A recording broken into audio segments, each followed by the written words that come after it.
નમસ્કાર દર્શક મિત્રો, હું છું સાગર ચવચેટા અને ધ રીડર સાચોમાં આપનું ફરી એકવાર સ્વાગત છે. અત્યાર સુધીમાં આપને મેં ઘણી બધી વાર્તાઓ કહી છે, પણ આ વાર્તા એક સત્ય ઘટના પર આધારિત અદ્ભુત વાર્તા છે. સ્વર્ગની સીડી બતાવશે. ગોપ્યમ ગોપ્યમ પરમ ગોપ્યમ ગોપ્યમ ગોપનીયમ, એટલે કે ગુપ્ત રાખજે, અત્યંત ગુપ્ત રાખજે, કોઈને જણાવતો નહીં. આવું દક્ષિણ ભારતના વૈષ્ણવ સંપ્રદાયના આચાર્ય રામાનુજનજીને એમના ગુરુજીએ કહ્યું હતું, જ્યારે તેમનો દીક્ષાંત સમારોહ હતો, એટલે કે ગુરુ પાસેથી આજ્ઞા લઈ અને ગુરુથી વિખૂટા થવાનું હતું. ત્યારે આ એમને ગુરુજીએ કહ્યું કે મેં તને જે મંત્ર આપ્યો છે ને, એ કોઈને નથી કહેવાનો.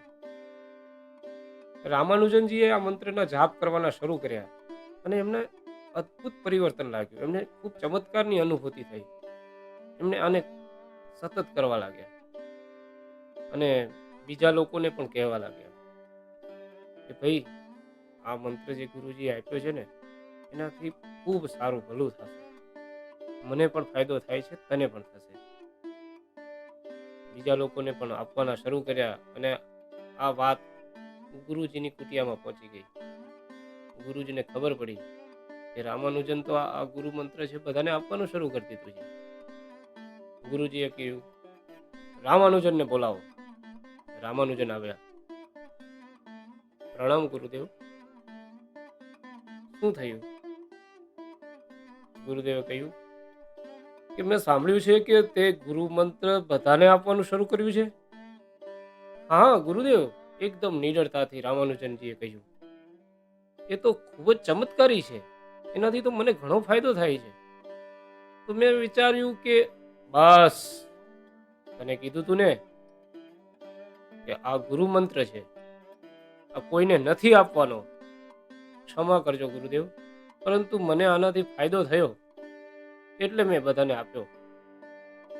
રામાનુજને વિનમ્રતાથી કહ્યું. ગુરુદેવે કહ્યું, તું નર્કમાં જઈશ, નર્કની ઊંડી ખાઈમાં જઈશ, કારણ કે તે ગુરુ આજ્ઞાનું ઉલ્લંઘન કર્યું છે.